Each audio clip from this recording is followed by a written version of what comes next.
स्वागत है आपका अभी क्लासेस डाउट्स में। और आपका प्रश्न है कि शुक्र जो है शुक्र ग्रह का संक्षेप में आपको वर्णन करना है। आइए इस सवाल का जवाब लिखते हैं। रात्रि के समय आकाश में चंद्रमा के बाद यह सबसे चमकीला ग्रह है। यानी आसमान में सबसे चमकता हुआ जो ग्रह दिख रहा है, उपग्रह दिख रहा है, वह चंद्रमा है। और चंद्रमा के बाद जो सबसे चमकीला तारा आपको नजर आएगा, वही तारा जो है वह शुक्र ग्रह है।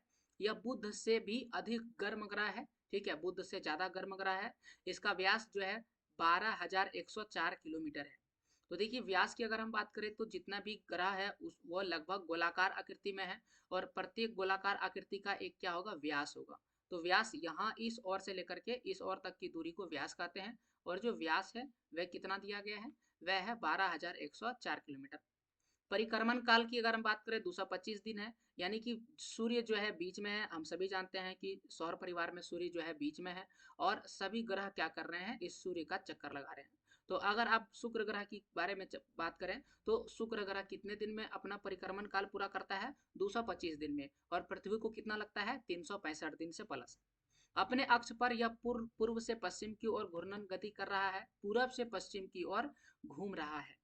ये सबसे इंपॉर्टेंट है, ये आपको याद रखना पड़ेगा कि पूरब से पश्चिम की ओर घूर्णन कर रहा है। यानी इसकी जो गति है ये इस तरफ से उल्टा है। ठीक है, इस तरफ से इस तरफ से। ठीक है, पूरब से पश्चिम की ओर ऐसे करके घूम रहा है। यह अन्य ग्रहों के घूर्णन की दिशा के विपरीत घूमता है। विपरीत का मतलब होता है उल्टा। बाकी सभी ग्रहों की तुलना में ये उल्टा घूमता है। इसका कोई अपना उपग्रह नहीं है। यानी कि अगर आप इस ग्रह पर रहिएगा तो आपको चंद्रमा नहीं देखने को मिलेगा। चंद्रमा की तरह इसकी भी कलाएं होती है। यानी जिस तरह से चंद्रमा जो है अपना आकृति बदलता है, छोटा से बड़ा, बड़ा से छोटा होता है, वैसे इसकी भी आकृति बदलती रहती है। यह सूर्योदय से पहले पूर्व दिशा में इसको आप देख सकते हैं और सूर्यास्त के बाद पश्चिम दिशा में आप इसे देख सकते हैं। चूंकि ये सुबह भी दिखता है और शाम को भी दिखता है, इसलिए इसे प्रभात तारा का मतलब सुबह का तारा, और संध्या तारा का मतलब होता है शाम का तारा। तो अगर आप कोई पूछे कि सुबह का तारा किसे कहते हैं, तो शुक्र ग्रह को कहते हैं। और शाम का भी तारा किसे कहते हैं, तो उसे शुक्र ग्रह को ही कहते हैं। अब थोड़ी सी स्थिति देख लेते हैं हम लोग कहाँ पर है।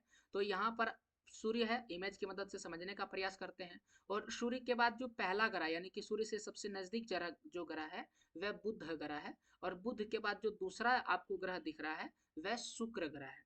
तो इस प्रकार से शुक्र ग्रह आपको यह हो गया। शुक्र ग्रह अगर आप इमेज से समझने का प्रयास करें तो मंगल ग्रह से थोड़ा सा बड़ा है। अब एक और इमेज की मदद से आप यह समझ लीजिए कि बाकी ग्रहों की तुलना में ये कितना बड़ा और कितना छोटा है। यह जो आपको दिख रहा है ये मंगल ग्रह है, ये मंगल ग्रह है। और ये जो है यही शुक्र ग्रह है। तो इस आधार पर आप अंदाजा लगा सकते हैं कि इसके मुकाबले में हमारी जो पृथ्वी है वो कितनी बड़ी है। और बाकी जो बड़े बड़े ग्रह है, जैसे बृहस्पति ग्रह हो गया, शनि ग्रह हो गया, यूरेनस हो गया, नेपच्यून, इसका क्या आकार है। तो ये था आपके प्रश्न का जवाब। ऐसे और प्रश्नों के जवाब के लिए चैनल को सब्सक्राइब करें, वीडियो को लाइक करें। पूरा वीडियो देखने के लिए थैंक यू।